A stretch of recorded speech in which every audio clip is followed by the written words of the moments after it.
Assembly ఎన్నికల ఫలితాలొచ్చి 9 రోజులు గడుస్తున్నా సీఎం కుర్చీ ఎవరిది అనే సస్పెన్స్ కాంగ్రెస్ పార్టీని పీల్చి పిప్పి చేసింది. ముగ్గురు టాప్ లీడర్స్ ఎవరూ తగ్గనని పట్టుబట్టడంతో ఢిల్లీ హైకమాండ్ తలపట్టుకుంది. సరిగ్గా ఇలాంటి డెడ్ లాక్ సమయంలో కాంగ్రెస్ మాస్టర్ స్ట్రాటజిస్ట్ సోనియా గాంధీ రంగంలోకి దిగారు. కేరళకు చెందిన తన అత్యంత నమ్మకస్తుడైన నేతకు ఆమె ఒక్క ఫోన్ కాల్ చేశారు. ఆ ఒక్క కాల్తో ఢిల్లీ అభ్యర్థి రేసు నుంచి తప్పుకున్నాడు. అనుకోని వ్యక్తి సీఎం పీఠం ఎక్కబోతున్నాడు. అసలు ఏకే ఆంటోనీ ఇచ్చిన ఆ సీక్రెట్ అడ్వైస్ ఏంటి? కేసీ వేణుగోపాల్ ఎందుకు వెనక్కు తగ్గాల్సొచ్చింది? వీడి సతీషన్కు లక్ ఎలా కలిసొచ్చింది? ఈ ఇంట్రెస్టింగ్ ఇన్సైడ్ స్టోరీని ఈ వీడియోలో పూర్తిగా తెలుసుకుందాం.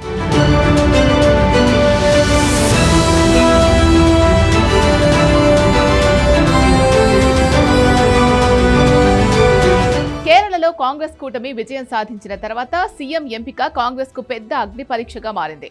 కేసీ వేణుగోపాల్, వీడి సతీషన్ సహా ముగ్గురు బలమైన నేతలు సీఎం రేసులో నిలిచారు. ఏకాభిప్రాయం కోసం ఏఐసీసీ అబ్జర్వర్లు కేరళ వెళ్లి ఎమ్మెల్యేల అభిప్రాయాలు సేకరించినా లాభం లేకపోయింది. ఆ తర్వాత ఎమ్మెల్యేలను, కీలక నేతలను ఢిల్లీకి పిలిపించి రాహుల్ గాంధీ స్వయంగా మాట్లాడారు. అయినప్పటికీ ముడి వీడకపోవడంతో మల్లికార్జున ఖర్గేతో చర్చించి రాహుల్ గాంధీ తుది నిర్ణయాన్ని వాయిదా వేశారు. ఈ క్లిష్ట సమయంలోనే ఇండియా కూటమి చైర్పర్సన్ సోనియా గాంధీ ఈ పజిల్ను సాల్వ్ చేయడానికి ఎంట్రీ ఇచ్చారు. సోనియా గాంధీ వెంటనే కేరళ రాజకీయాలను క్షుణ్ణంగా తెలిసిన తన పాతకాలపు నమ్మకస్తుడు ఏకే ఆంటోనీకి ఫోన్ చేశారు. ఏకే ఆంటోనీ అంటే కాంగ్రెస్ లో ఒక బ్రాండ్. కేరళకు 3 సార్లు ముఖ్యమంత్రిగా చేసిన ఈయన 2004 లోక్సభ ఎన్నికల్లో పార్టీ ఓటమికి నైతిక బాధ్యత వహిస్తూ సీఎం పదవికి రాజీనామా చేసిన నిఖార్సైన నేత. ఢిల్లీ రాజకీయాలు వదిలి కేరళకు వెళ్లేటప్పుడు కేవలం ఒకే ఒక్క సూట్ కేసుతో వెళ్లిన ఆయన ప్రయాణం, నిజాయితీ ఇప్పటికీ రాజకీయ వర్గాల్లో ఆదర్శంగా చెప్తారు. అలాంటి ఆంటోనీ మాటను సోనియా గాంధీ గుడ్డిగా నమ్ముతారు. మరి ఆంటోనీ సోనియాకు ఎలాంటి సలహా ఇచ్చారు? సోనియా గాంధీతో ఫోన్లో మాట్లాడిన ఆంటోనీ చాలా ప్రాక్టికల్గా పాయింట్స్ లేవనెత్తారు.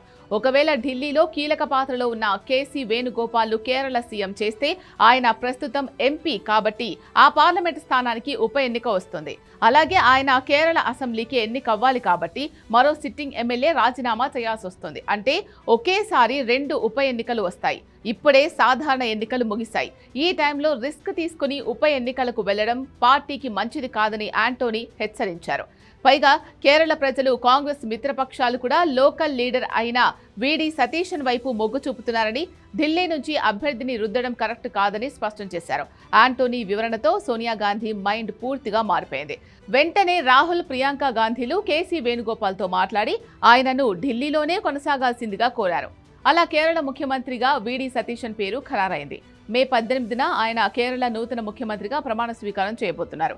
9 రోజుల హై డ్రామాకు సోనియా, ఆంటోనీల చాణక్యం అలా ముగింపు పలికింది.